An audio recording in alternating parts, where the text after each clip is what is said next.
Vamos a ver unas falsas que casi arruinan carreras y cómo terminaron. Y luego aquí está ¿cómo se llama este güey? Mike. Mike, el flipante perro fantástico. Sprint, el pibardo repiola. Y Fist, destornillador 3000. Minecraft, ese. Minecraft. La intro para YouTube.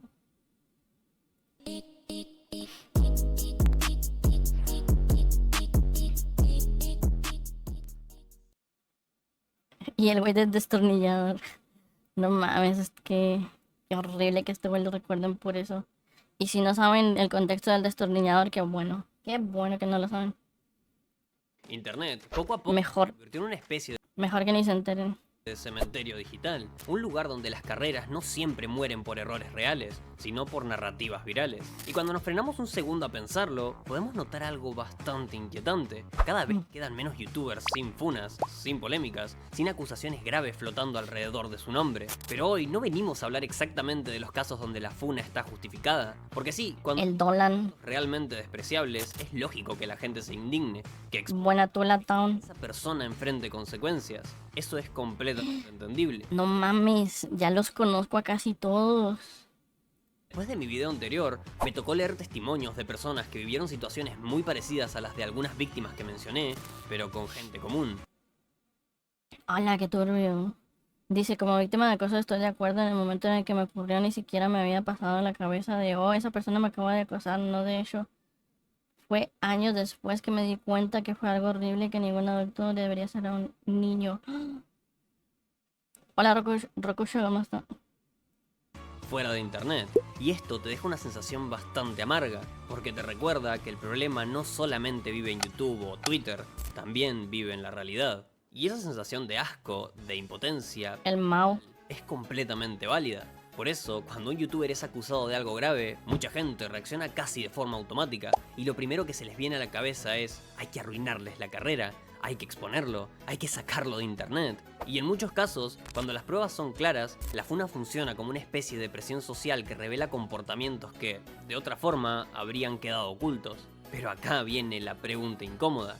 ¿Qué pasa cuando el odio hacia un creador es tan grande que la gente ya no necesita pruebas? ¿Qué pasa cuando alguien decide que quiere destruir la carrera de un youtuber que, hasta ese momento, no tenía ningún indicio serio, ninguna acusación comprobada, ningún comportamiento que justificara una funa de ese calibre? ¿Y qué pasa cuando la narrativa es más fuerte que la verdad? Porque es justo ahí, en ese punto exacto, donde nacen las funas falsas, no como errores pequeños, tampoco como simples malentendidos, sino como intentos deliberados de manchar una imagen pública, de construir una historia lo suficientemente impactante como para que la gente la El Fist. comparta antes de cuestionarla. Y lo más irónico Hostia, ahora que lo pienso, el Fist se parece bastante a Spartaco 18, Cuidado. de todo es que, a diferencia de cuando se expone a alguien que realmente hizo algo grave, las funas falsas rara vez buscan justicia, buscan impacto, viralidad y una reacción inmediata. Y aún así, funcionan. Porque en internet, una acusación impactante viaja más rápido que cualquier desmentida. Un hilo viral pesa más que una aclaración. Y una reputación puede destruirse en horas. Aunque la verdad tarde semanas, meses o incluso años en salir a la luz. El problema es que, cuando una funa falsa logra su objetivo, el daño no desaparece cuando se demuestra la inocencia. La duda se queda, la mancha también. Y la carrera, muchas veces, ya queda marcada para siempre. Y eso nos lleva a algo Uf, ¿como a quién le pasó eso? A Wendy Girk. mucho más peligroso que una simple polémica viral. Un sistema donde la acusación pública se convierte en sentencia social, sin pruebas, sin contexto y sin retorno. Porque hoy vamos a hablar de las funas falsas que casi arruinaron carreras. La falsa funa de Sprint y cómo terminó. A ver, de esta creo que sí me acuerdo. Va a hablar donde Sprint descubrió una funa falsa que le estaban fabricando. Le alcanzaron a avisar antes de que saliera a la luz esa funa. Porque creo que habían creado un Discord y ya le estaban haciendo como chats falsos o cosas así para funarlo por el típico grumeo.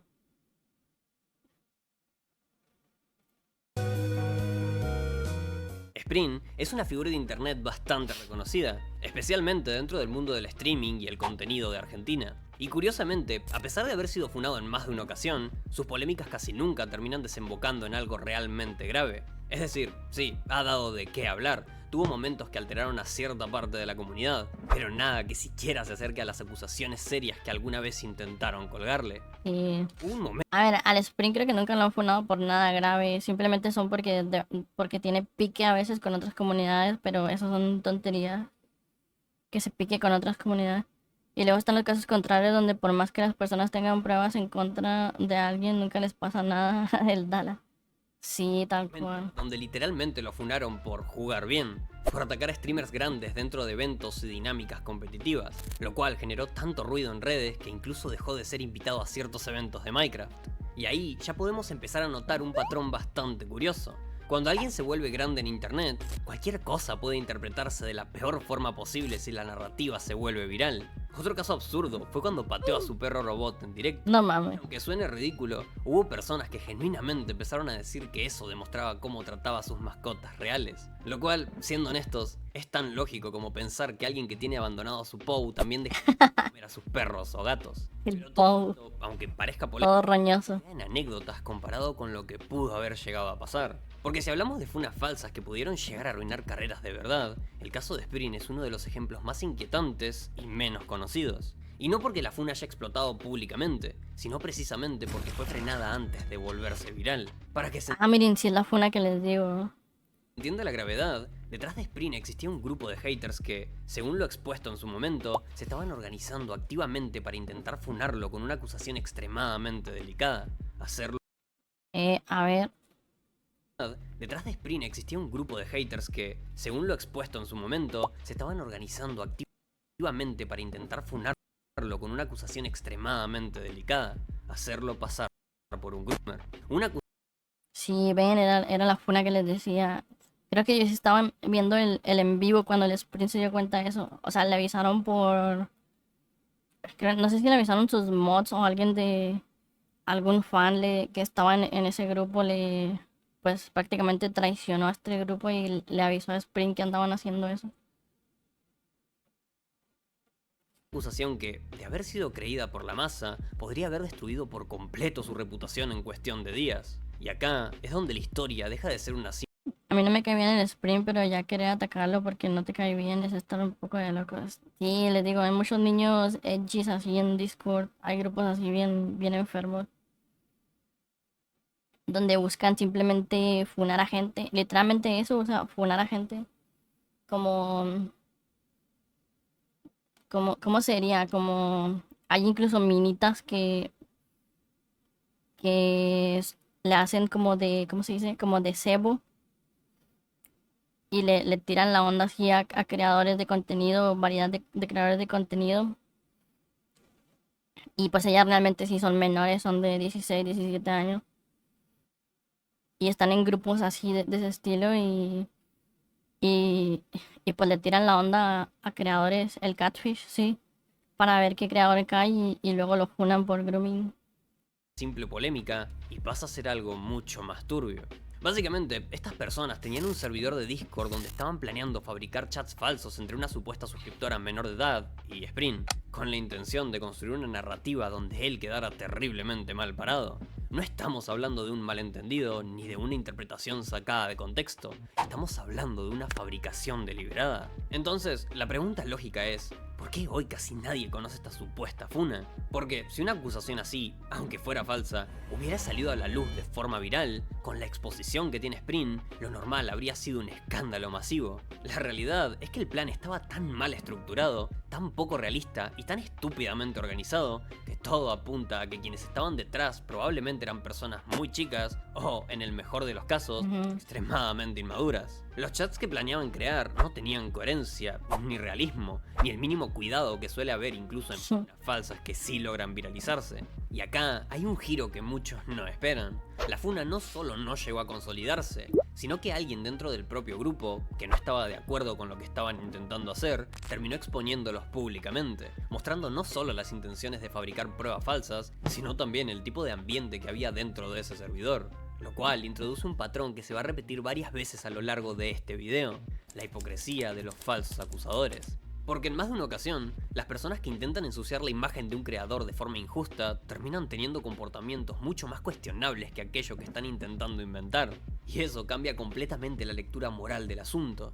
Ya no hablamos solo de gente equivocada, hablamos de personas dispuestas a difamar, manipular y destruir reputaciones con tal de ver caer a alguien que no les gusta.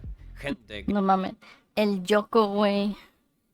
El, ¿cómo se llama? El manager de NFT que quiso ayudar a Shiaro y terminó cagándola más.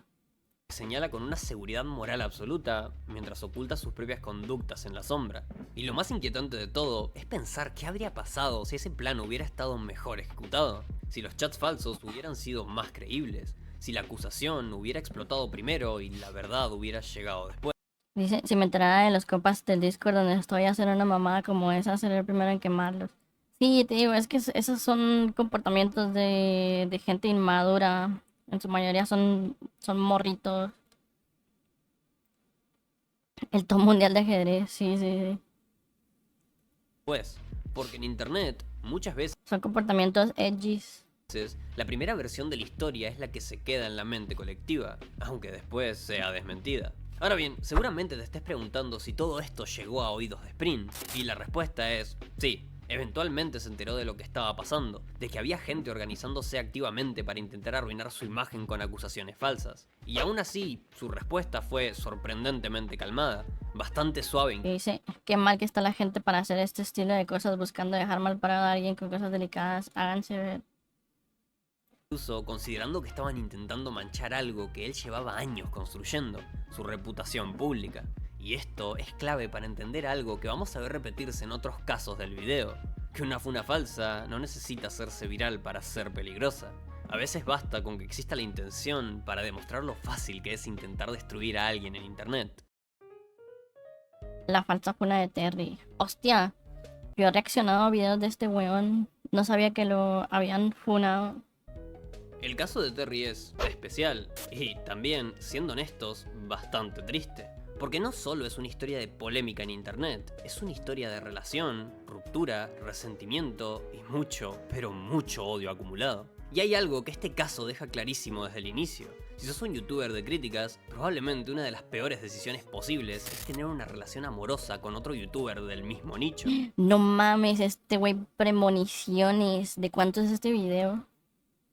Hace 4 meses. Ah, bueno, pero no sé si hace 4 meses ya habían funado a Mentita por culpa de su novia Jacinta.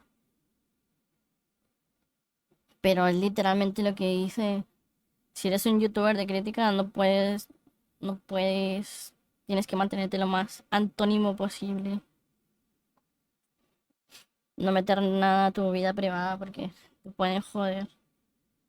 Porque cuando la relación termina mal, el conflicto no se queda en privado, se convierte en contenido, en espectáculo público. En su momento, Terry mantenía una relación con Black Strawberry, una creadora y artista que también hablaba sobre temas de internet y polémicas. Todo parecía relativamente normal hasta que la relación terminó. Y es justo después de esa ruptura donde la historia empieza a tomar un giro bastante oscuro. Según lo que se expuso posteriormente, Black Strawberry había intentado funarlo a toda costa tras la separación, no de forma impulsiva y momentánea. No mames, como Ciaro.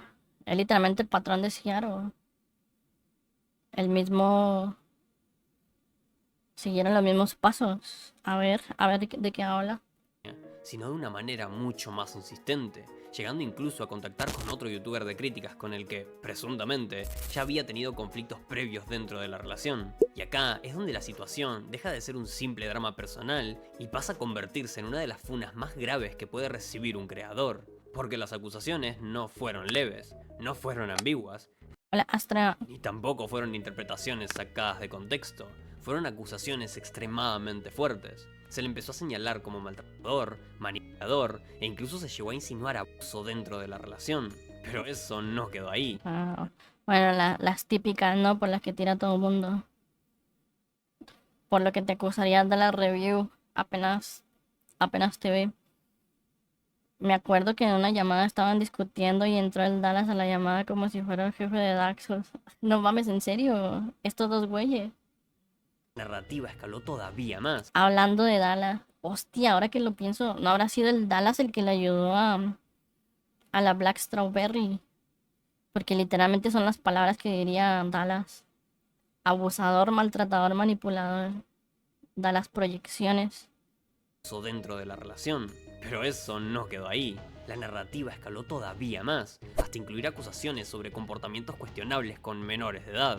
Es decir, la funa definitiva. El tipo de acusación que, incluso siendo falsa, puede destruir la carrera de cualquier youtuber en cuestión de horas. Y esto hace surgir una gran pregunta lógica. Si las acusaciones eran tan graves, ¿por qué hoy Que me acuerde yo, no. De hecho, Dallas entró a exponer a Black. Ah, ok, estaban del lado de Terry.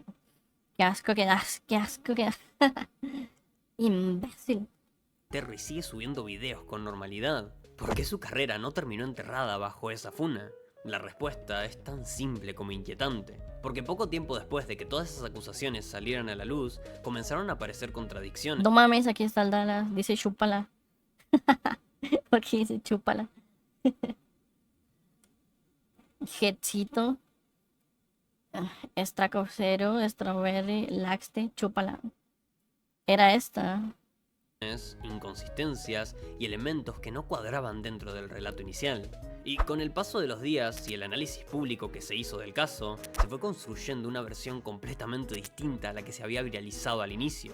Eventualmente se terminó señalando que la persona que estaba manipulando la narrativa y victimizándose dentro de la situación era, en realidad, Black Strawberry, que muchas de las acusaciones que habían lanzado no tenían su Mentirosa. Uy, qué raro. Qué raro en una mujer. Rarete. Eso casi nunca pasa. sustento real, y que el objetivo principal parecía ser hundir la reputación de Terry mediante una funa construida a base de acusaciones extremadamente delicadas. Y esto es clave, porque defenderse de una acusación leve en internet ya es complicado, pero defenderse de acusaciones de abuso o de conductas con menores, incluso cuando son falsas, es prácticamente una pesadilla reputacional. No es algo suave, no es algo que se Debía ser una sorpresa enorme. solucione con un simple comunicado aclarando las cosas. Y definitivamente no es algo de lo que salgas ileso emocionalmente. Es broma, por cierto, ¿eh? Es broma. Está en la intro, está en la intro. Ahí está en los textos, en la intro. No se tomen nada en serio. Aunque la verdad termine descubriéndose. De hecho, si la propia Black no se hubiera desmoronado con el tiempo y si no se hubieran expuesto las inconsistencias y manipulaciones dentro del caso, la carrera de Terry perfectamente podría haber terminado en ese mismo momento. Tanto Laxte como ¿Qué dice? Arriba en el texto que se mueve también está. Sí, de hecho. De hecho, me sorprende que ya llevo como 3 meses con ese texto y nadie ha dicho nada sobre lo que puse ahí de Vaporeon. Dice, además lo está diciendo una mujer, por lo tanto es mentira. Terry al final lograron hacer que Black dijera la verdad. Las acusaciones que dijo Dallas, las cosas que dijo Dallas y las que dijeron Laxte, al final la propia Black No mames, que eso de StreamYard y porque tiene un patito ese lo... terminó reconociendo que muchas de las cosas eran verdad y que eran acusaciones falsas. Obviamente, o sea, las acusaciones, mejor dicho, no es que lo que dijo específicamente Dallas pasó realmente y que Terry le hizo esas cosas a Black, no. Alas. La chica mintió Hola, Shiro. y difamó de forma grave a Terry. No por pruebas reales, sino por el peso social de una acusación viral. Y lo más irónico, y a la vez inquietante, es lo que ocurrió después. Tras toda la exposición, la polémica y el desgaste público, Black Strawberry terminó retirándose de internet durante un tiempo. Oh, como que todo ahí sintió cierta culpa, ¿no? Por eso mejor se fue. Especialmente después de que se la señalara por comportamientos bastante cuestionables y por la manera en la que manejó toda la situación. Sin embargo, tiempo después, ella misma dio a conocer que había regresado a redes bajo otra identidad completamente diferente. Habló parcialmente de su pasado y volvió a desaparecer, como si la historia nunca hubiera terminado de cerrarse del todo. Y este caso nos Hostia. da una reflexión bastante incómoda que conecta directamente con el tema central del video.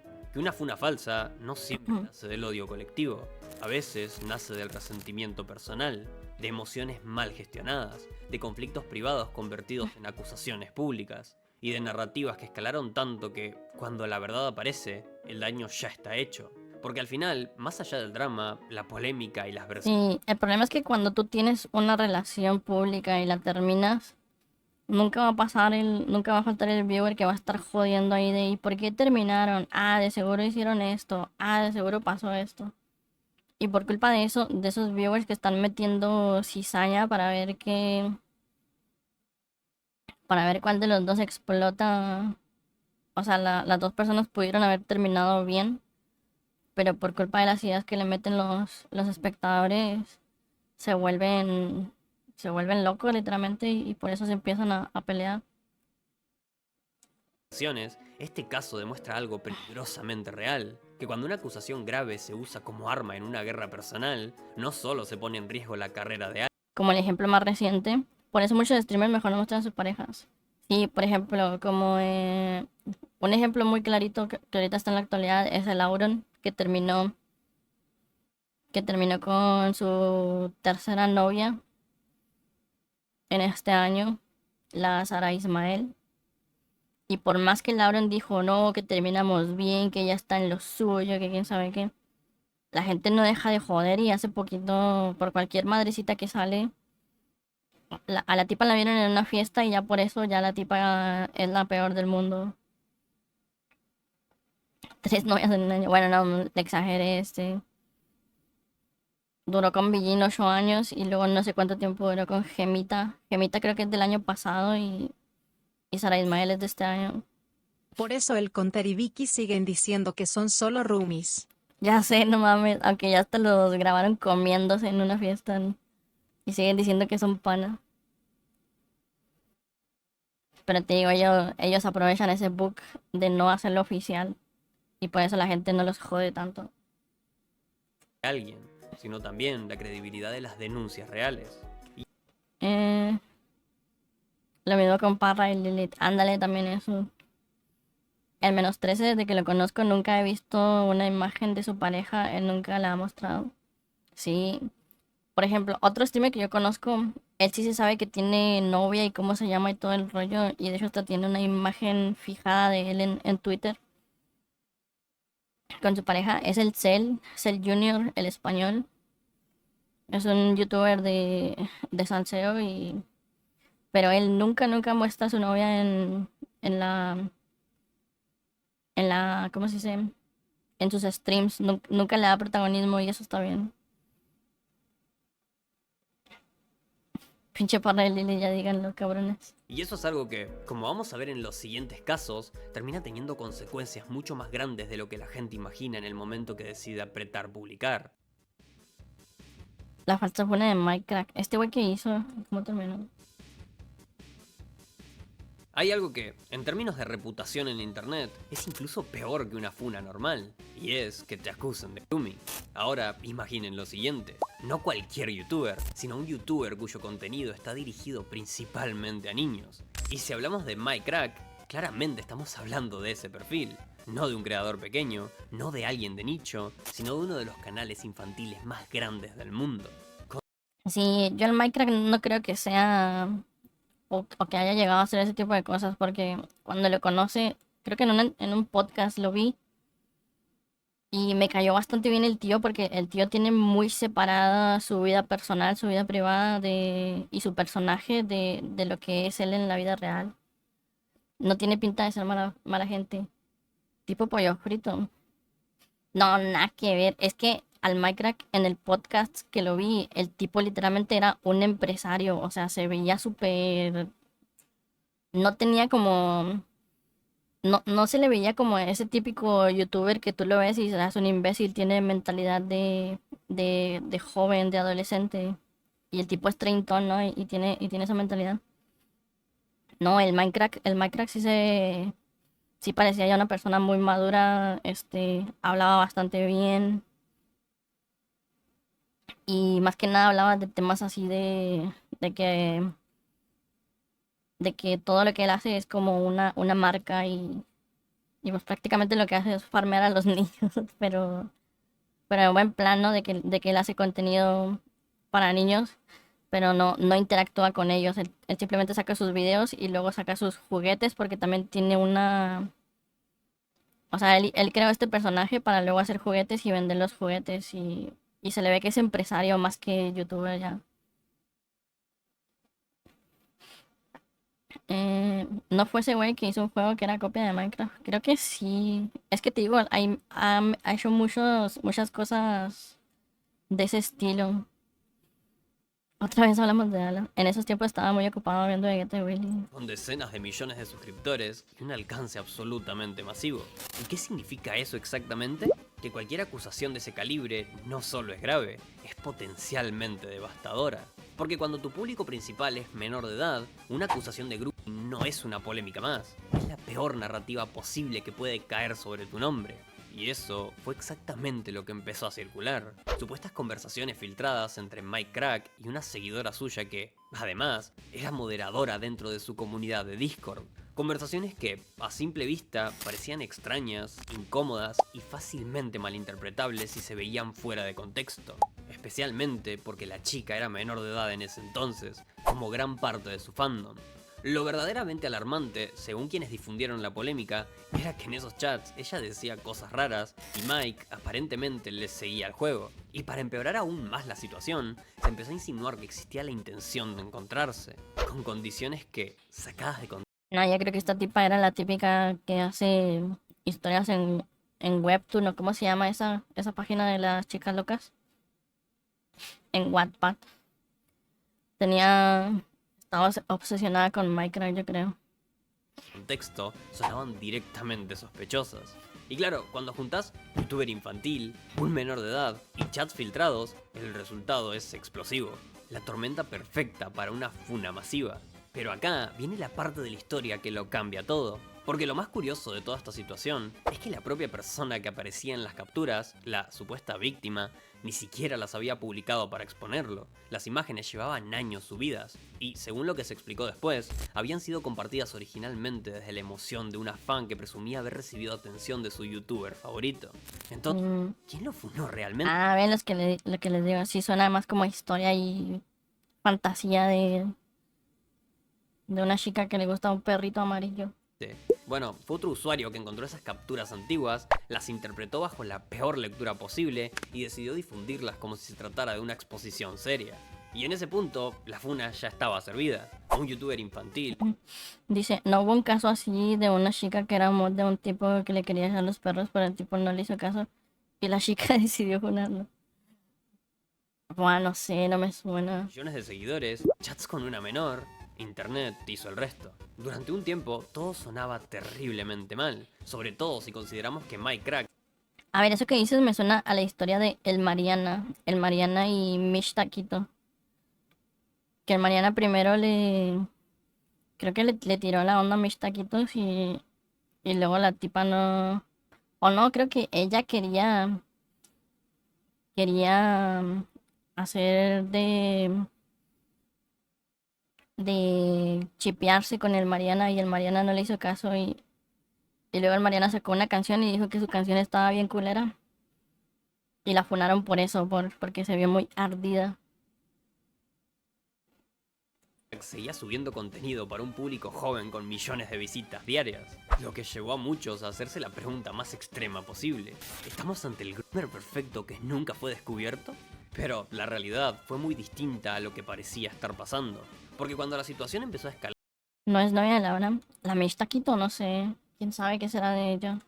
y la polémica ganó visibilidad, la propia chica, Kasmi, la moderadora implicada, salió a aclarar absolutamente todo. Y lo que explicó cambió por completo el contexto del caso. Según su propia declaración, las capturas de las conversaciones que había subido en el pasado no eran reales tal y como se interpretaban. Ven, les digo, era la fantasía de una chica loquilla. Muchas estaban editadas o directamente inventadas por ella misma cuando era más joven, no con la intención de acusarlo o perjudicarlo, sino como una forma inmadura de bromear, llamar la atención o fantasear con interacciones con su creador favorito.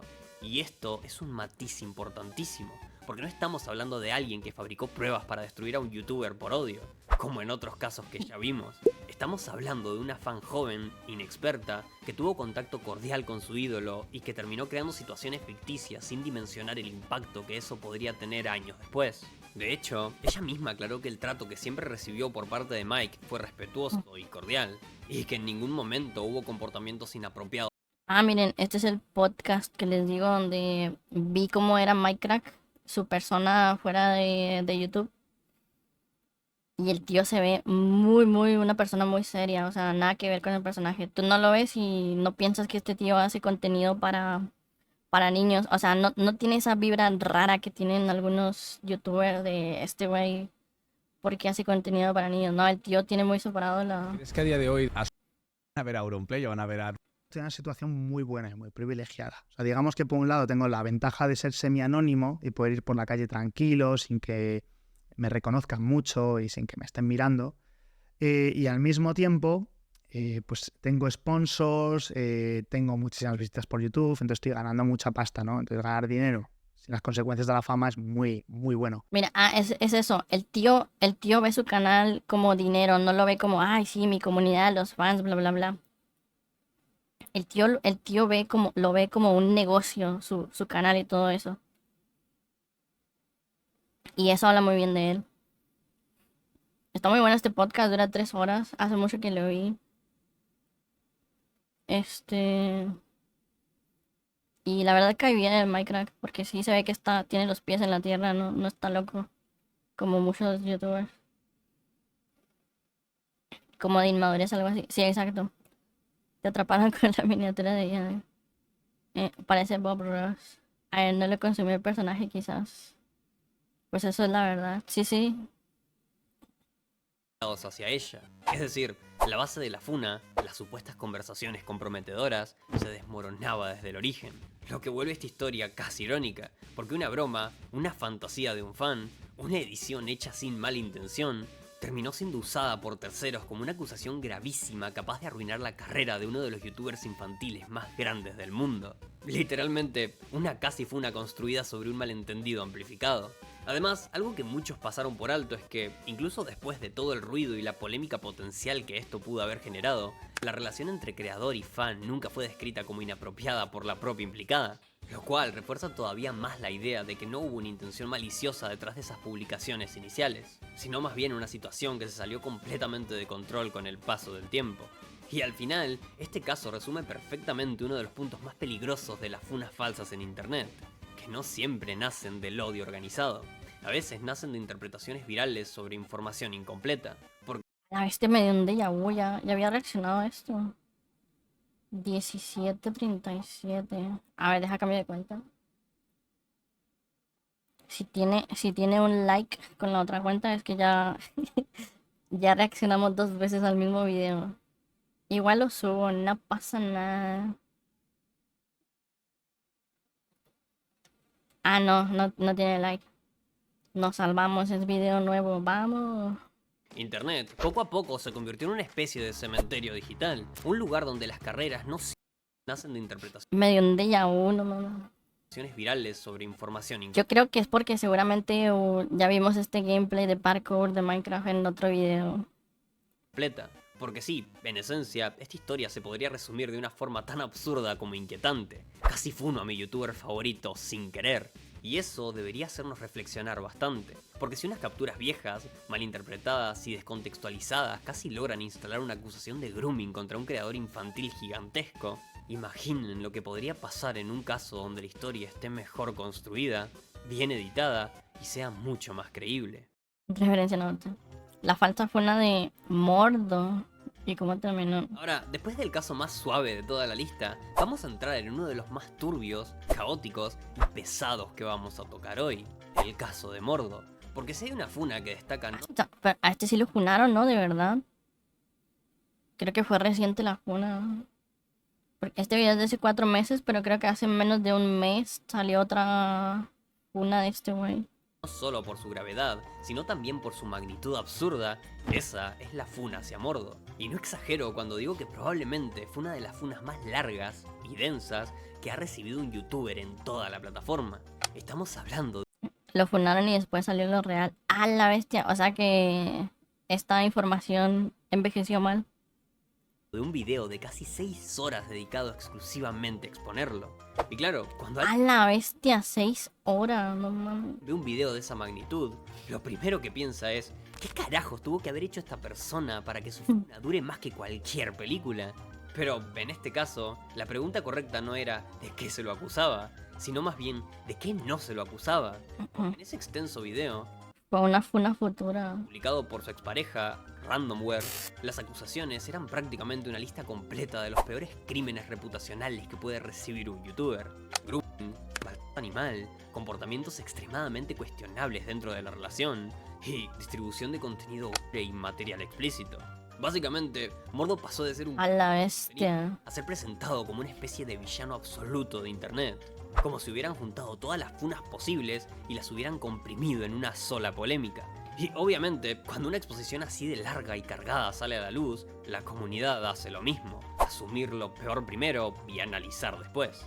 Pero la cosa no se quedó ahí, porque dentro del mismo contenido también se mencionaba, mediante capturas sin demasiado contexto, a otros youtubers que ni siquiera estaban directamente involucrados en el conflicto, lo que provocó un efecto colateral bastante típico en internet.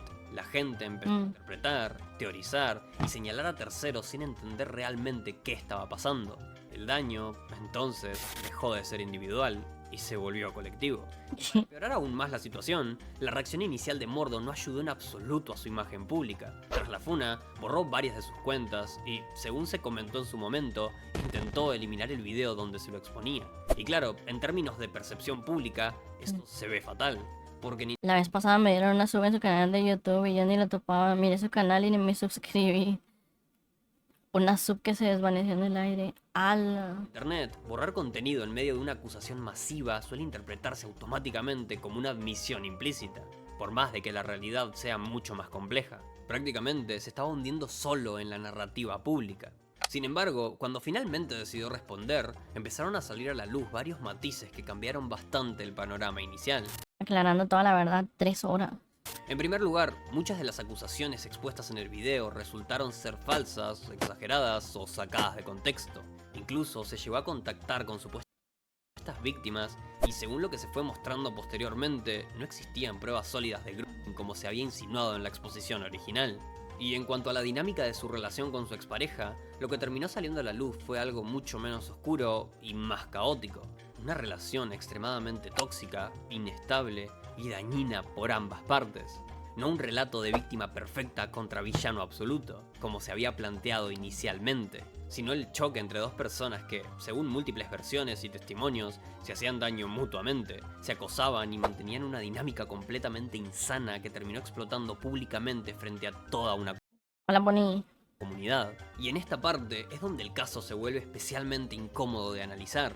Porque sí, muchas de las acusaciones más graves estaban infladas o directamente eran falsas, pero eso no convierte automáticamente al funado en una persona ejemplar. En realidad, algo que también terminó generando bastante ruido fue que, con el tiempo, se empezaron a descubrir comportamientos bastante cuestionables por parte de la propia persona que inició la funa, lo que reforzó aún más esa constante que estamos viendo a lo largo del video, la hipocresía dentro de algunas funas públicas. A ver, siempre que dos conocidos se funan, siempre va a tener uno que decirle al otro, porque obviamente si antes eran amigos o pareja, tenían la confianza de decirse cualquier cosa y de por los dos lados siempre va a tener uno que responder, sacarle sus secretos. Personas que exponen con una moral absoluta. Bueno, no sus secretos, sino sus cosas íntimas, sus conversaciones íntimas. Algo que no dirías en público, no sé, uno que otro chiste y un chascarrillo medio racista o cosas de ese tipo. Mientras ocultan sus propios comportamientos problemáticos. Ahora bien, la gran pregunta es inevitable. ¿La funa de Mordo fue falsa? La respuesta honesta es mucho más incómoda que un simple sí o no. Fue parcialmente falsa. Porque sí, se lo presentó como algo muchísimo peor de lo que realmente se podía demostrar. Se exageraron acusaciones, se mezclaron conflictos personales con denuncias públicas y se construyó una narrativa extremadamente dramática que convirtió un conflicto privado y tóxico en una exposición masiva de 6 horas. Pero al mismo tiempo, eso no significa que Mordo sea una santa paloma que no hizo nada malo, ni mucho menos. Este caso no es solo la historia de un inocente perfecto siendo destruido por una mentira, sino la historia de una relación profundamente disfuncional entre dos personas cuestionables que, además, tenían una comunidad observándolo todo. Y eso es lo verdaderamente peligroso, porque cuando dos personas con una relación tóxica convierten su conflicto en contenido público, la audiencia no recibe contexto, sino espectáculo. Una versión romantizada de la realidad, un villano claro, Tal cual. una historia fácil de consumir, pero no necesariamente recibe la verdad completa. Así que sí, este caso nos deja una lección bastante clara, que una funa puede ser exagerada, manipulada o parcialmente falsa, y aún así involucrar a personas que estén lejos de ser inocentes en términos de ética y moral. Porque al final, no todas las funas falsas limpian por completo la imagen del funado. A veces, solo revelan que detrás del escándalo no había un monstruo absoluto, sino una situación caótica, tóxica y profundamente dañina que nunca debió convertirse en un circo público. La falsa funa de Germán. Hostia, ¿este cuál sería? En una de las épocas doradas de YouTube, cuando Germán Garmendia todavía subía videos con... A ver, los bots sí eran reales. Lo de que vendió una mención de Instagram para una cuenta medio rarete, eso también era real. Pero ¿cuál sería la falsa? Los bots. Los videos que salieron después dicen otras cosas del Mordo. No mames, habrá que ver esa funa del Mordo. Ahora sí me dio curiosidad.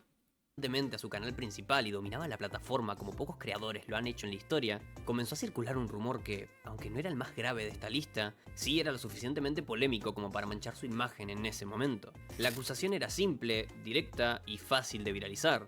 Germán usa bots. Y todo nació por algo tan absurdo como accidental. A ver. Yo honestamente pienso que el Germán, no sé si en algún punto al inicio o a mitad o ya mucho después, llegó a meterse bots. Yo creo que en algún punto sí lo llegó a hacer, pero simplemente para probar. En uno de sus típicos videos de sketch, donde mostraba su pantalla, algunos espectadores notaron que en su pestaña principal de Google había páginas relacionadas con servicios de bots guardadas. Y claro, Pero es que, bueno, es que esa página de You Like Hits, yo me acuerdo de esa página. Me acuerdo que en su momento me metí y también era medio merdón porque tampoco es como que algo muy eficiente. La llegué a probar en otros canales viejos. Y son de esas páginas donde te esclavizan, donde sí te ponen likes, pero tú también tienes que andar ahí metiéndole likes a otros, ¿sabes? Era como una página de intercambio de likes. Internet hizo lo que mejor sabe hacer, conectar puntos sin contexto. La lógica colectiva fue inmediata. Si Y para los millones que tenía Germán, pues la verdad esa página era basura. Nekuso Bot se me cayó una isla. Nada, pero en ese entonces no hacía nada ni nada de eso. Ahorita ya estamos 100%. Antes de convertirme en VTuber me entrené bastante y ya sé lo que hay que hacer. Y lo que no hay que hacer y pues ya sé que yo no puedo reclamar a una menor hasta que no llegue a los 100.000 suscriptores, obviamente. Nah, pero los bots no tienen sentido, güey, es la misma madre que usar cheats en el juego. Sí, aparte es eso, o sea, no tiene chiste porque sí tienes números, pero nadie te ve, o sea, no hay nadie, no hay nadie... Sí, o sea, sí sé a lo que te refieres, no sé cómo expresarlo, pero no tiene sentido porque no creces, todo es imaginario y solamente tú lo estás viendo, solo tú te das cuenta de los números que tienes, pero no tiene sentido. Ningún sentido tienen los bots y no dan nada más que un número bonito que no sirve para nada. Sí, aparte te jode el algoritmo, te jode muchísimo el algoritmo, por eso tampoco conviene. Lo mejor es que el algoritmo te vaya recomendando con gente que si le intereses y luego pues así ya vas haciendo una comunidad. Los bots no donan, de hecho. Ya el algoritmo interpreta algo que es falso. Sí. páginas de bots guardadas, es porque usa bots. Y siendo honestos, a primera vista suena bastante razonable. Normalmente uno guarda páginas que usa con frecuencia, no páginas aleatorias sin motivo. así que el escándalo empezó a crecer. Se empezó a decir que su crecimiento había sido fraudulento. Ah, no, pero ahora que lo pienso, sí tenía una sección de paga esa cosa, que pagabas dinero y pues obviamente contratabas esclavos para que te dieran likes y vistas. Entonces pues, sí es cierto, no me acordaba de eso. Es que yo era pobre y veía el modo pobre, ¿no? De tú dabas un like y te daban un like y eso era gratis. Pero había como que planes donde tú dabas dinero y obviamente con los millones que ganaba Germán, yo creo que sí le salía rentable. Eso lo cambia todo. No mames. Que sus millones de suscriptores no eran orgánicos y que su éxito se debía a un supuesto sistema artificial de inflar números. Básicamente, que había engañado al algoritmo y construido uno de los canales más grandes de YouTube usando trampas a escondidas. Y claro, eso en plena época donde su canal explotaba en visitas era una acusación bastante fuerte, porque no estamos hablando de un creador pequeño intentando inflar números, estamos hablando de uno de los youtubers más gigantes del mundo hispanohablante. ¿Por qué pagar por bots? Hoy en día sale más barato contratar gente de la India que comente y le dé like a tus videos. A ver, pues de hecho creo que esa página era de por esos lados. Con millones de suscriptores reales, presencia global y un alcance que literalmente está... Porque cuando tú te metías a chambear en esa página de intercambiar un like por like, la mayoría de los videos que te ponían a ver eran videos de hueones de la India con sus canales feos de música de la India. Estaba en todas partes, pero había algo dentro de esa funa que no terminaba de cuadrar. Sí, las pruebas existían, y las páginas aparecían en su propio video, pero la conclusión parecía demasiado simplista para explicar un fenómeno de crecimiento tan masivo y sostenido en el tiempo. Era raro pensar que un canal que dominaba tendencias, generaba memes virales y era conocido por prácticamente cualquier persona que consumiera YouTube en esa época, dependiera de algo tan rudimentario como bots baratos. Poco después, el propio Germán decidió hablar del tema, y su explicación fue, en apariencia, bastante simple. No tenía esas páginas guardadas porque las usara para crecer, sino por curiosidad. Además, Exactamente. Como yo me metí por curiosidad. aclaró algo clave que muchos pasaron por alto, Pero ¿hace cuánto fue eso? Hace como 15 años, 20 años. que esos supuestos sistemas de bots ni siquiera funcionaban como la gente creía, e incluso invitó a quienes dudaban de él a probarlos por sí mismos. Sí, eso confirmo, es basura. Te jode el algoritmo. O sea, no conviene porque te echa a perder el algoritmo. Y claro, en ese momento, para Te mata tu canal de YouTube, literalmente literal. Por eso no está bien usar bots. Puedo haber dicho las tengo guardadas para un video futuro. Ya ni escribir puedo, pinche sueño. esto sonó como una excusa bastante floja. Parecía la típica defensa que uno daría para salir del paso en medio de una polémica viral. Pero cuando analizamos el contexto real de la época, la explicación empieza a tener bastante más sentido del que parece. Porque esos sistemas de bots que circulaban en aquel entonces no Te darán shadowban por eso. Sí. O sea, no es un shadow, creo que no es un shadowban literalmente literal, pero te digo, lo que hace es que te jode el algoritmo porque el algoritmo lo que hace es recomendar tu canal a personas que le salgan el inicio y esa persona lo ve voluntariamente porque es un gusto que le atrae.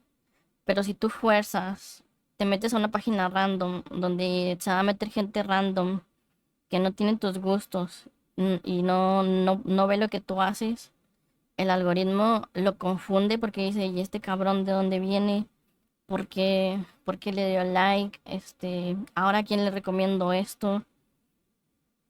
Y lo que hace es que te jode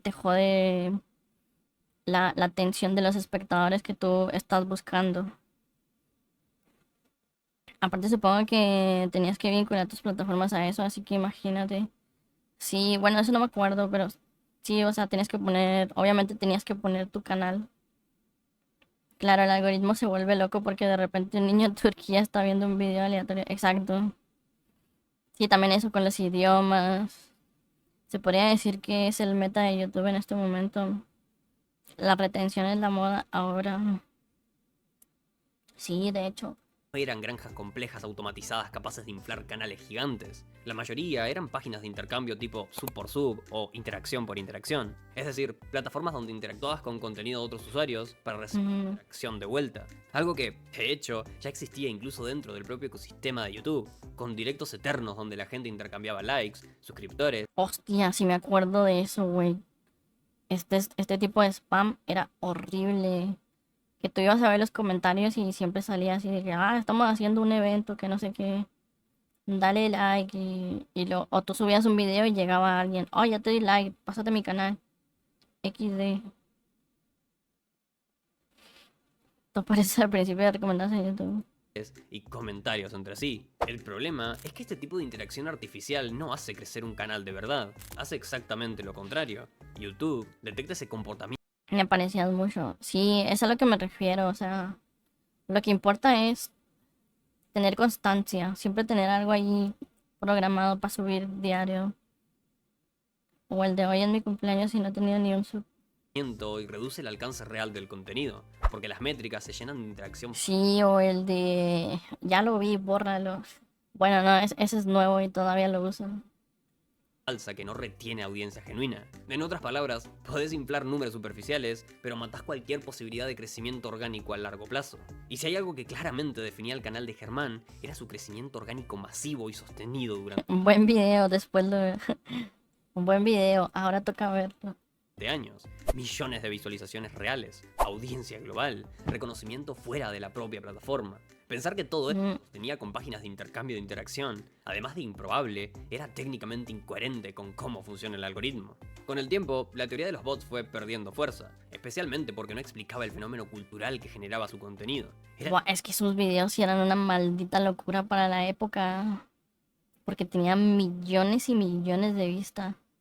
Pero sí es cierto que él ya tenía ese formato TikTok. Tenía ya la fórmula de la retención, ¿sabes? De, de que siempre empezaba con una adivinanza, te apuesto esto a que no sé qué, para interactuar. ¿Cómo es posible que YouTube me ocultó esta joya por 5 segundos? Sí, videos bien producidos. Sí, o sea, tenía toda la fórmula de un buen video para mantener la retención. Hablaba súper rápido, casi no tenía silencios.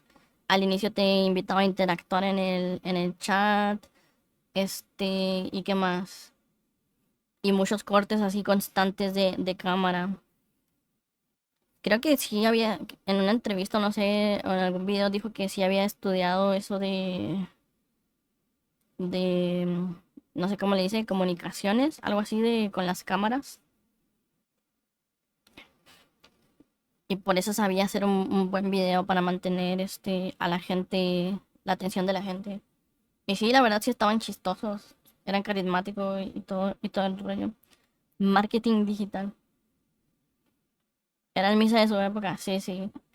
el típico creador que Sí, y luego también los mensajes subliminales que ponía un papel atrás así de dale like, suscríbete. Y tú lo leías y le dabas like. O sea, él ya era un adelantado para su época. O sea, ahora ya hay gente que te hace como tutoriales de, y recuerda siempre la llamada a la atención, de invita a la gente que le dé like, bla, bla, bla. conocía a todo el mundo. Sí, también había otros youtubers donde de repente como por un milisegundo ponían un texto y luego tú tenías que pausarle, retrocederle, ponerle pausa para ver qué decía y eso también era interacción, era engagement y generaba, pues el algoritmo detectaba que tú estabas viendo mucho el video y eso también ayudaba. Amigos, compañeros de clase, redes sociales, bastaba con mencionarlo para que una gran parte de tu entorno supiera exactamente quién era. Sin embargo, eso no significa que toda su reacción pública fuera perfecta. Uno de los puntos más criticados fue que se bajaran videos de quienes lo habían expuesto inicialmente, lo cual, independientemente de la intención, abrió un debate sobre censura, influencia y el poder que puede tener un creador grande frente a críticas públicas. Y aunque el personaje que lo expuso pudiera ser polémico o detestable para muchos, el hecho de eliminar contenido siempre genera más sospechas que claridad en una polémica. Aún así, con el paso del tiempo y el análisis más frío del caso, la conclusión más lógica es bastante clara. La funa de los bots fue, en esencia, una de esas polémicas infladas por la interpretación, contexto incompleto y la viralidad del morbo. Una sospecha construida a partir de una pestaña visible en pantalla, una conclusión gigantesca basada El algoritmo hasta te dice cuál es el momento más visto pasado de un video, esas estrategias funcionan bien. Sí, de hecho ahora que lo mencionas, yo debería ponerme a ver videos Y me acabas de dar una idea de tal vez hacer una recopilación de clips de los momentos más vistos de algunas reacciones o así. Buena idea, buena idea. Se me acaba de ocurrir esa idea. basada en una evidencia mínima y una acusación que no se sostenía frente al tamaño real de su éxito. Porque al final, acusar a uno de los youtubers más grandes de la época de haber crecido gracias a bots no solo requería pruebas sólidas, sino también explicar cómo un canal supuestamente inflado logró conectar con millones de personas reales durante años. Y esa parte, curiosamente, nunca ¿Anotas eso, Patricio? Sí, es buena táctica, es eficiente porque ves videos viejos, ves el momento que más vieron y de ahí puede salir un short o yo qué sé. encajó del todo con la funa, lo que convierte este caso en un ejemplo perfecto de algo que vamos viendo repetirse a lo largo de todo el video, que en internet, una teoría medianamente lógica, repetida suficientes veces y respaldada por una prueba visual sacada de contexto, puede convertirse en una funa viral incluso contra los creadores más grandes de la plataforma. La falsa funa de Fist. Ahora, lo de Fast es un caso complicado. Y cuando digo complicado, no lo digo por dramatizar, sino porque es de esos casos donde el contexto lo cambia absolutamente todo. Pero si lo sacás de ese contexto, el relato puede volverse extremadamente... ¿Por qué sería esta funa? Creo que va a ser la funa por la que tenía un amigo que comisionaba contenido hentai, creo, de menores, de niños, grave en cuestión de segundos. de lolis. Todo cuando hablamos de youtubers de críticas y funas. Porque seamos honestos, dentro de ese nicho, cualquier polémica se amplifica el doble, el triple o incluso 10 veces más. Y sí, Fast ha tenido varias funas por comportamientos cuestionables, muchas de ellas relacionadas más con su inmadurez, falta de experiencia o mala gestión de relaciones públicas que con una intención maliciosa real. Pero hoy no vamos a hablar de esas. Hoy vamos a hablar de la funa que nunca llegó a estallar públicamente, una funa que no se viralizó, una funa que técnicamente nunca ocurrió, pero que podría haber destruido por completo su carrera si hubiera salido a la luz bajo una perspectiva distinta. Y sí, lamentablemente está relacionada con una menor. Ahora, la pregunta obvia es, si esa funa nunca se hizo pública como tal, ¿cómo se sabe de su existencia? La respuesta es tan extraña que parece sacada de un experimento social de internet. Porque básicamente Fast se funó a sí mismo antes de que lo funaran, algo extremadamente inusual, una especie de contrafuna preventiva. Y aunque Me van a funar, vi el futuro. suene raro, tiene bastante sentido cuando entendemos el contexto completo. Según lo que se fue comentando en su momento, había una chica que difundía en distintos espacios de internet, grupos, chats, círculos online, un relato donde afirmaba que cuando ella era menor de edad y Fast ya era mayor, él había tenido interacciones inapropiadas con ella. Y claro, planteado así, el relato suena inmediatamente turbio, pero es acá donde entran los matices que muchas veces se pierden cuando una historia empieza a circular de boca a boca en internet. Porque, según los mensajes y la propia versión que se terminó aclarando posteriormente, no se trataba de un escenario de acoso unilateral clásico, ni de una dinámica de poder clara. Lo que existía, más bien, eran conversaciones entre ambos con un tono subido, hablando de gustos e intereses inapropiados para su edad, incluyendo fotos tipo femboy enviadas por parte de Fast y ciertas insinuaciones que, sin llegar a ser explícitas, sí eran claramente inadecuadas para dos personas jóvenes interactuando sin supervisión. Y hasta ahí, Se funó solo y luego tanqueó la funa. Pues parece que por ahí van las cosas. la situación ya es delicada, pero hay un detalle clave que cambia completamente la gravedad del relato inicial que se estaba difundiendo. Cuando esas conversaciones ocurrieron, Fast también era menor de edad. Un detalle pequeño en apariencia, pero enorme en términos de interpretación. Porque no es lo mismo un escenario donde un adulto, con mayor poder, experiencia y control, interactúa de forma inapropiada con una menor de edad, que un escenario donde dos menores, vulnerables, inmaduros y sin supervisión parental, mantienen conversaciones inapropiadas en internet. Ambas situaciones pueden ser problemáticas, ambas pueden ser irresponsables, pero no son equivalentes ni moral ni socialmente. Y ese matiz, según lo que se ha comentado del caso, era justamente el que se estaba alterando en el relato que circulaba informalmente por internet. Ahí es donde entra la famosa contrafuna. Antes de que la historia saliera a la luz en una versión más distorsionada, Fast decidió exponer él mismo la situación, dar su contexto y mostrar su versión antes de que alguien más construyera una funa más grave en su contra. Una jugada arriesgada, extraña, pero estratégicamente lógica. Porque en internet, cuando alguien cuenta la historia primero, suele definir el marco narrativo inicial. Y si esa historia hubiera salido con la versión modificada, donde se omitía que ambos eran menores en ese momento, el desenlace público podría haber sido completamente distinto, probablemente mucho más destructivo. Además, hay otro punto importante que suele ignorarse en estos casos: la diferencia entre una situación inapropiada entre dos menores sin supervisión y un caso de manipulación con intencionalidad clara por parte de un adulto. Internet tiende a simplificar todo en categorías absolutas, pero la realidad social y psicológica es mucho más gris que blanco y negro. Dos menores interactuando de forma incorrecta en Internet sigue estando dentro de una situación peligrosa, pero también refleja muchas veces falta de educación digital, límites difusos y ausencia de control adulto, no necesariamente de una interacción depredadora estructurada.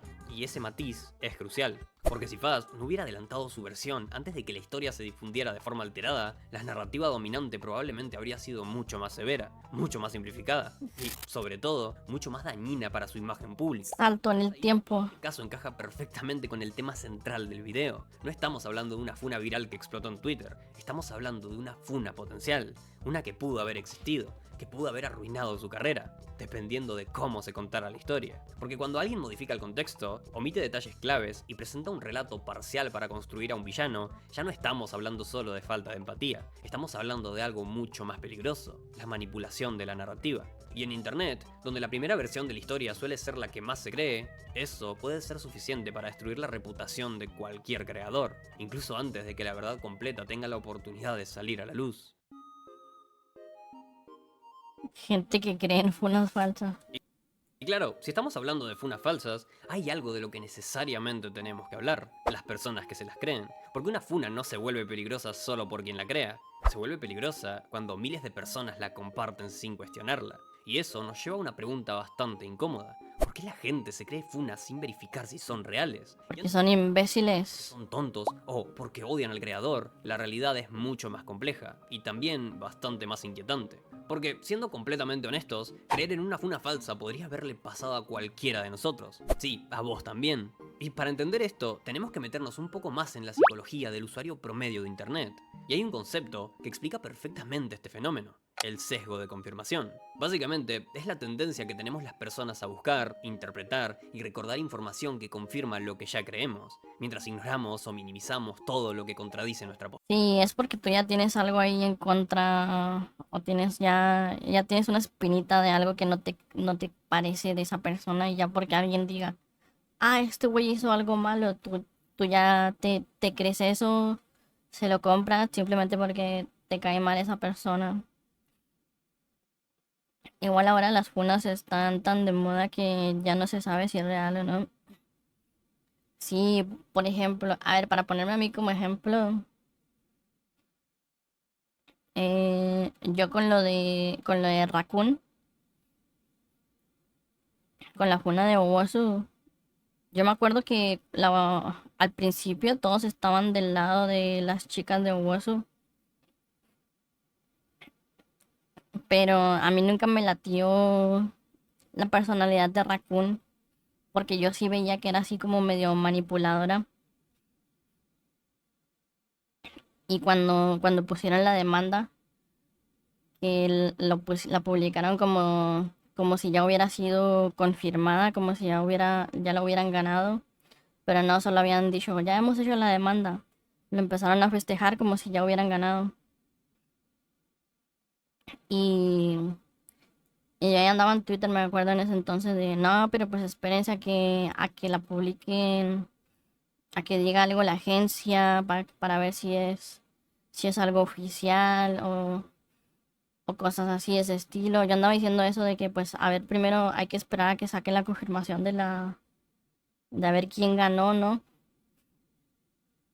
Porque Owosu me acuerdo que también sacó un comunicado diciendo, no, no vamos a decir nada, vamos a mantener las cosas en lo legal, que no sé qué, así muy formales, ¿no? Y pues las chicas andaban ganando seguidores, farmeando seguidores en sus nuevas cuentas. Que igual y se entiende, ¿no? Porque pues, o sea, también entre ellos no se caían bien y pues de alguna forma tenían que sacar la chamba. ¿Y qué pasó? Que un año después salió Wozu que ganó la demanda. Y pues obviamente ya un año después las chicas ya estaban bien establecidas, ya tenían su fandom otra vez con sus nuevos VTubers.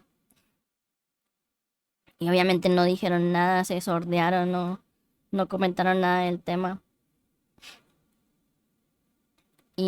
Pero ahí, por ejemplo, ahí yo creo que sí se me metió el sesgo de confirmación sin albur. Porque dije, ah, sí, yo tenía razón, que estas weonas sí manipularon. Y luego pues ya luego salió la loca de Raccoon, ¿no? De que desde el inicio, desde muchísimo antes, casi desde que entró a la agencia ya tenía todo grabado. Y se descubrió que estaba bien loca. Pero así es, entiendo a lo que se refiere con el sesgo de confirmación. Sí, a veces solo porque no le gusta el contenido de un creador nada más. Sí, a vos no creo que te funen, Nico, porque hablas de todo sin tapar nada. Todo sale a la luz tarde o temprano, eso seguro. Nico ya está confirmado, solo falta que lo confirmen, sí. Postura. En otras palabras, no buscamos la verdad, buscamos tener razón. Si un youtuber te cae mal, si ya lo consideras problemático, arrogante o simplemente insoportable, cuando aparece una acusación en su contra, Hostia, se me vino a la mente el Choca.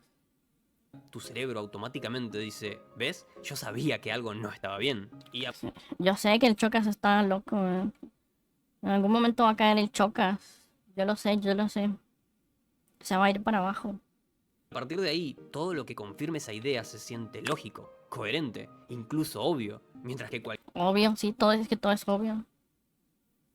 cualquier prueba a favor del acusado se percibe como excusa, manipulación o estrategia de limpieza de imagen. Y ojo, esto no es necesariamente maldad, es un mecanismo psicológico automático. Nuestro cerebro ama la coherencia interna, nos da una ilusión de objetividad, cuando, en realidad, estamos filtrando la información de forma selectiva. Pero tampoco vamos a echarle toda la culpa al sesgo de confirmación, porque hay otro factor muchísimo más potente, el odio colectivo hacia las figuras públicas.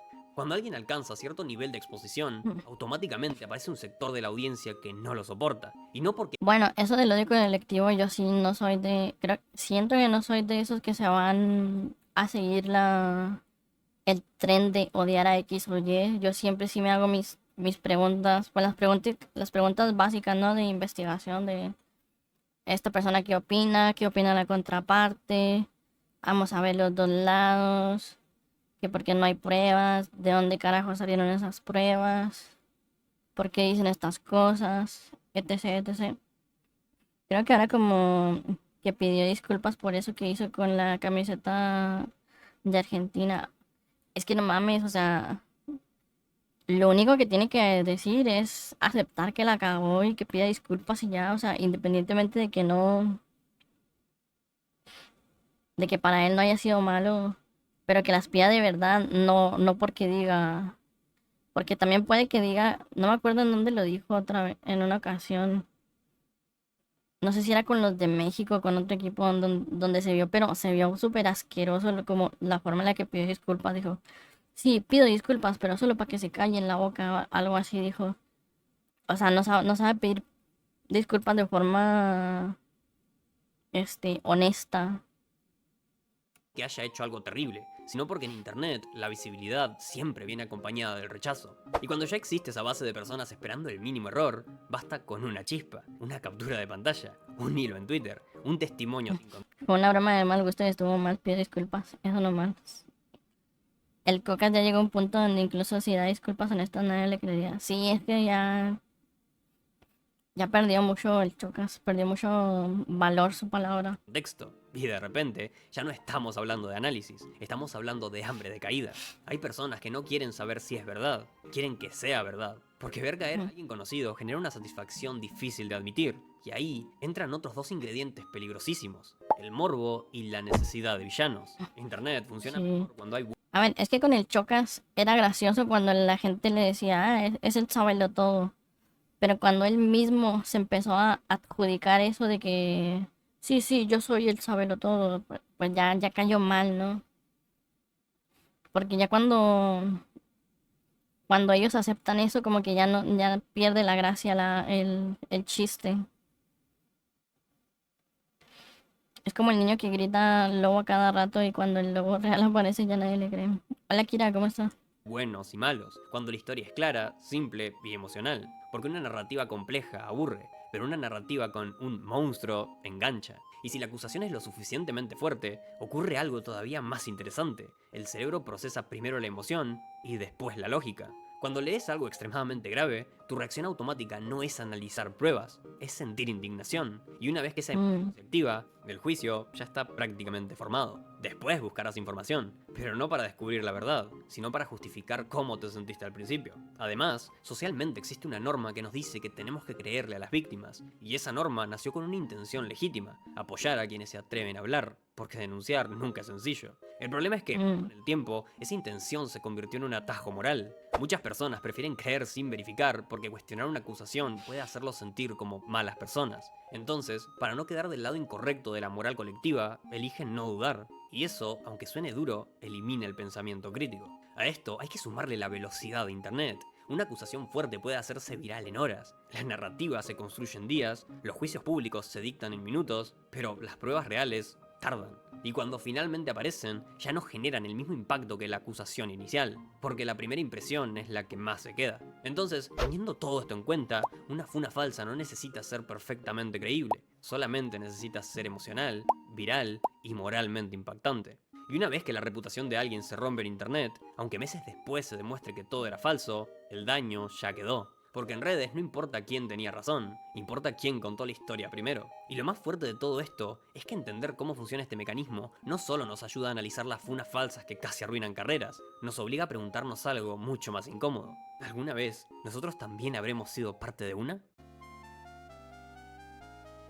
Uy, Ahora, hay algo bastante interesante cuando hablamos de funas en general, y es cómo ha evolucionado la cultura de la cancelación en internet.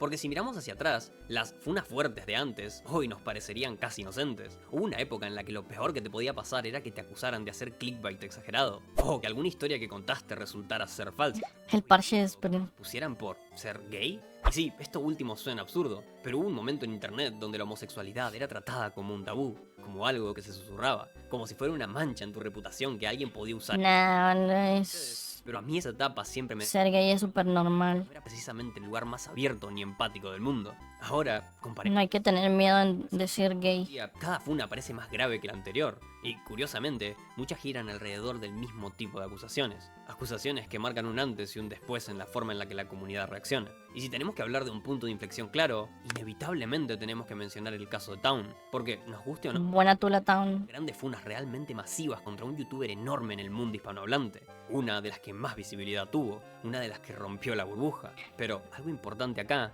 es que eso no significa Sí, y el Town que hizo creo que nunca tocó el tema, simplemente se hizo pendejo y dejó que se esfumara, se desvaneciera ese drama. que a partir de ese momento aparecieron más problemas. No es que de repente los youtubers Ya se dormía ser gay, gracias a dormir ya lo mataste. se volvieron personas cuestionables de la noche a la mañana. Si se fijan bien, la mayoría de las cosas que salen en las funas actuales ocurrieron años antes de hacerse públicas. Lo que cambió no fue el comportamiento, lo que cambió fue el clima social. La funa de Town funcionó como un efecto dominó, hizo que muchas personas que no se reconocían como víctimas o que simplemente no se animaban a hablar, empezaran a hacerlo. Y cuando se rompe el silencio una vez, es más fácil que se rompa 2, 3, 10 veces más, porque si lo pensamos fríamente, situaciones graves ya habían ocurrido antes, casos realmente serios, como por ejemplo, cuando varios youtubers argentinos bastante conocidos abusaron a una chica sin su consentimiento mientras estaba borracha, e incluso llegaron a grabarla, un hecho extremadamente grave, y sin embargo, no tuvo la exposición que Hostia, esa me suena. o el mismo nivel de indignación masiva, ni el mismo movimiento colectivo. Y acá viene una pregunta incómoda. ¿Qué estaban haciendo los youtubers de crítica de esa generación cuando se necesitaba exponer cosas realmente graves dentro de su propia plataforma? La respuesta es casi irónica. Haciendo videos sobre Windy Girk o Yao Cabrera. Eso era lo que generaba visitas. Eso era lo que entretenía. Eso era lo que el algoritmo premiaba. Polémicas fáciles, personajes exagerados, LOL caos de internet. Pero eventualmente No. público cambia. Y con el tiempo, la audiencia empezó a cansarse de la polémica superficial, de reírse siempre del mismo tipo de contenido, de consumir drama vacío, y empezó a exigir algo más fuerte, temas más serios, más impactantes, más moralmente intensos, temas donde, con solamente dar like y ver un video, pudieras sentir que estabas haciendo justicia.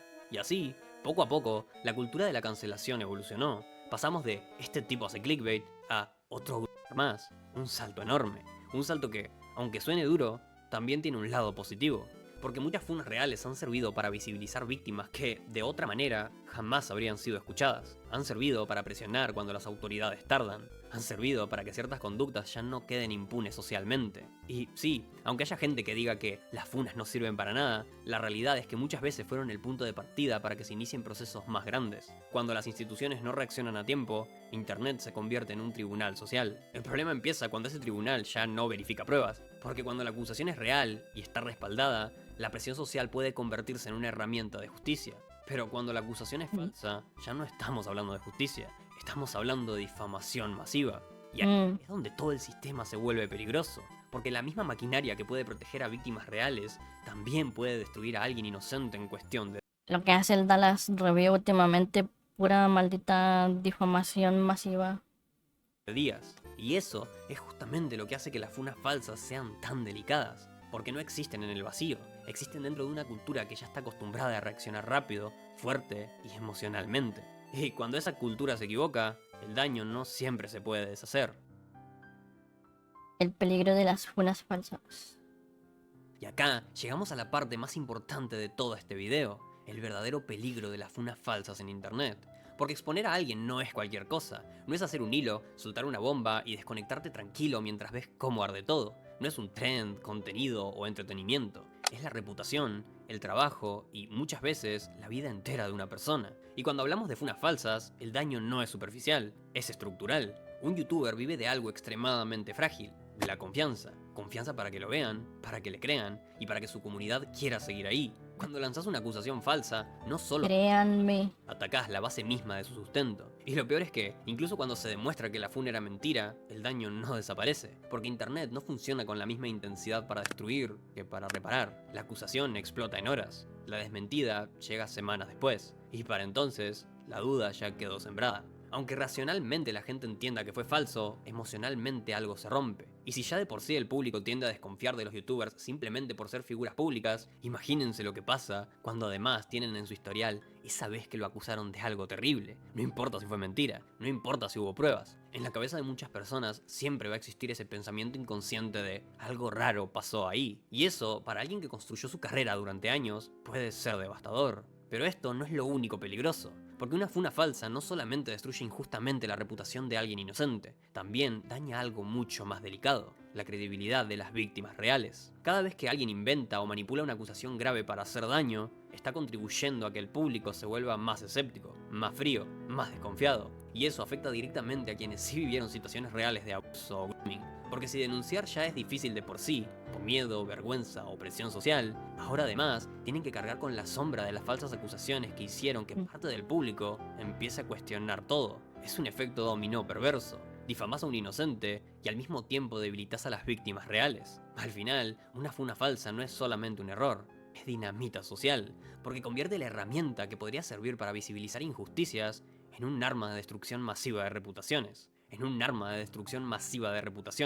Y cuando eso ocurre demasiadas veces, la gente deja de... Ahí ya se cansó de editar. Cuando nadie sabe en qué creer, pierden los inocentes, pierden las víctimas reales y pierde la comunidad entera. Por eso este tema no es simplemente drama de internet, es un recordatorio de que la justicia social no puede funcionar sin responsabilidad. Porque sí, hay casos reales que merecen exposición, hay personas que no deberían estar en internet, pero cuando la acusación es falsa, lo que estamos haciendo no es justicia, es repetir exactamente el mismo abuso de poder que decidimos querer combatir.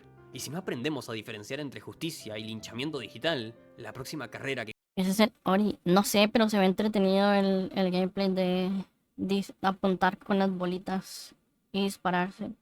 Creo que sí, porque ahí justo se acaba de hacer el símbolo de Ori. casi se arruine por una mentira podría no tener la oportunidad de recuperarse. Es ilegal funar falsamente. Que casi nadie menciona cuando se habla de funas falsas, y es probablemente Creo que depende. incómoda de toda esta conversación, porque acusar a alguien de algo extremadamente grave, sabiendo que es falso, no es solamente drama de internet, es éticamente una de las formas más agresivas de daño social que existen en la era digital. Estamos hablando de construir deliberadamente la imagen de un criminal sobre una persona que no cometió ese crimen, y eso no es una opinión, eso no es una crítica, no es exposición, eso es manipulación. Y desde el punto de vista moral, implica algo bastante oscuro. Usar el dolor social asociado a delitos reales, como grooming o los abusos, como herramienta para destruir a alguien que te cae mal. con quien tuviste un conflicto o a quien simplemente querés ver caer. Es instrumentalizar causas serias para una venganza personal. Ahora bien, más allá de lo ético, también existe una dimensión legal que mucha gente ignora por completo. Inventar, exagerar o difundir acusaciones falsas sobre delitos puede entrar dentro de figuras legales como la difamación, la calumnia o la injuria. Ah, sí, era el Dependiendo del país y del contexto. Y la gravedad aumenta muchísimo cuando la funa falsa genera consecuencias reales. Perder contactos, oportunidades laborales, ser acosado masivamente, recibir amenazas, sufrir daños psicológicos demostrables. En ese punto ya no estamos hablando solo de opiniones en redes, estamos hablando de daños concretos y medibles. Y lo más irónico es que, en casos de funas falsas, rara vez ocurre solamente un daño aislado, suelen ocurrir todos al mismo tiempo. Se destruye la reputación, se afecta el ingreso económico, se legitima el acoso colectivo y se deja una marca permanente en la imagen pública de la persona. Por eso, cuando una funa es falsa, deja automáticamente de ser justicia social y se convierte en algo muchísimo más peligroso, una difamación pública con castigo colectivo sin su debido proceso. Un juicio masivo en redes donde la sentencia se dicta antes de revisar las pruebas. Pero hay un detalle todavía más delicado. ¿Qué pasa cuando la persona que inventa la funa fabrica pruebas lo suficientemente creíbles como para que creadores grandes, cuentas influyentes o figuras de la comunidad las difundan? Ahí el efecto se multiplica, porque muchas veces quienes comparten la acusación no lo hacen con mala intención, sino creyendo que están haciendo lo correcto. Sin embargo, en ciertos contextos, difundir acusaciones graves sin verificar también puede implicar responsabilidad. Y así, es como una sola mentira puede escalar a nivel comunitario. Una persona acusa, varias figuras amplifican, miles creen, millones juzgan, y cuando finalmente se descubre que era falso, el daño ya está distribuido por toda la red. En ese momento, la funa deja de ser un conflicto entre dos personas, se convierte en un problema colectivo, porque no solo afecta al funado, ni solamente compromete a quien la inventó, también arrastra a quienes la difundieron sin verificar y a una comunidad que participó, muchas veces sin darse cuenta, en un linchamiento digital. Y esa es la verdadera implicación moral de funar falsamente. No solo estás atacando a una persona, estás corrompiendo una herramienta social que, bien usada, podría servir para visibilizar injusticias reales. Así que sí, a las funas hay que agarrarlas con pinza, porque aunque puedan funcionar como una herramienta de presión social, Pues sí, el problema es que la mayoría de los hueones que hacen estas funas falsas son adolescentes, son los mismos menores, edgys. Que luego les pasa algo de verdad y ahí andan. Bueno, es que también. Iba a decir que puede que les pase algo de verdad, pero si por algo hacen las funas falsas es porque ya tienen esas precauciones y no se meten en serio con esas personas. cuando alguien realmente ha hecho algo grave, también son, al mismo tiempo, una de las armas más peligrosas que existen en internet cuando se usan mal. Y ese es el problema. No vivimos en una época donde primero se investiga y después se acusa. Vivimos en una época donde primero se viraliza y después, quizá, se verifica. Hoy en día cualquiera puede destruir una reputación en cuestión de horas. Algo que literalmente puede tomar años, incluso una década entera, construir. Un canal, una comunidad, una carrera, una imagen pública. Todo puede tambalearse por una sola funa falsa bien armada, emocional y lo suficientemente impactante como para que la gente la comparta sin pensar demasiado. Porque internet le dio a las masas el poder de juzgar, pero nunca les enseñó la responsabilidad de verificar. Y ahí es donde la línea entre justicia y difamación se vuelve peligrosamente delgada. Tan delgada que muchas veces ni siquiera nos damos cuenta cuando la cruzamos. Creemos que estamos informando, que estamos siendo objetivos, apoyando a las víctimas, cuando en realidad, en algunos casos, solamente estamos reaccionando más rápido que la verdad. Y lo más inquietante de todo esto es que el daño de una funa falsa no desaparece cuando se demuestra que fue falsa. La aclaración rara vez se vuelve tan viral como la acusación.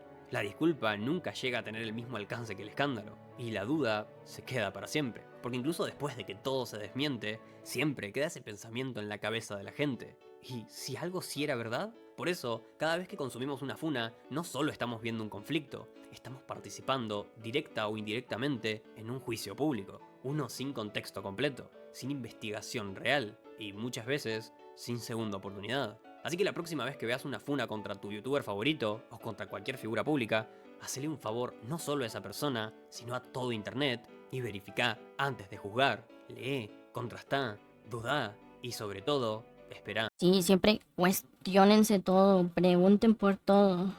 Porque reaccionar sin analizar, aunque creamos que estamos siendo lógicos, muchas veces solo alimenta un sistema que premia la velocidad por encima de la verdad. Y cuando la velocidad le gana la verdad, las funas dejan de ser justicia social y se convierten en linchamientos digitales con apariencia de moralidad. Y ese, probablemente, es el verdadero peligro de toda esta cultura. Que en nombre de la justicia terminemos destruyendo a alguien sin estar completamente seguros de si alguna vez fue culpable. Eso sí, si les gustó el video no se olviden de dejármelo saber con un like, suscribirse al canal. Cine, el video es cine. Mira el Jeffar, excelente video, excelente redacción y excelente recopilación de información, sobre todo la parte final parece una tesis sobre las calumnias digitales, te felicito, se me antojó un destornillador. Hijo de puta. Se me antojó un destornillador. La funda de Mordo fue tan buena que le sacaron lados. Justo lo que estoy diciendo. Después de que sacó este video, hace 2 meses lo volvieron a funar. ¿A poco sí eres peruano? La funa de Mordo fue tan buena que le sacaron secuela. Oye, déjame ver cómo manqueas en esa parte, buen video. Buen video, Por eso siempre cuestionense todo. Ah, mira, puse esta miniatura porque ya no puedo, por alguna razón YouTube desde hace más de 7 años no ha puesto la opción de dejar una miniatura default de los bots. Una vez que pones una miniatura ya no la puedes borrar. Directo en vivo, no me deja poner miniaturas generadas automáticas del directo, pinche YouTube. Esa es la mini de YouTube, sí. Pero bueno.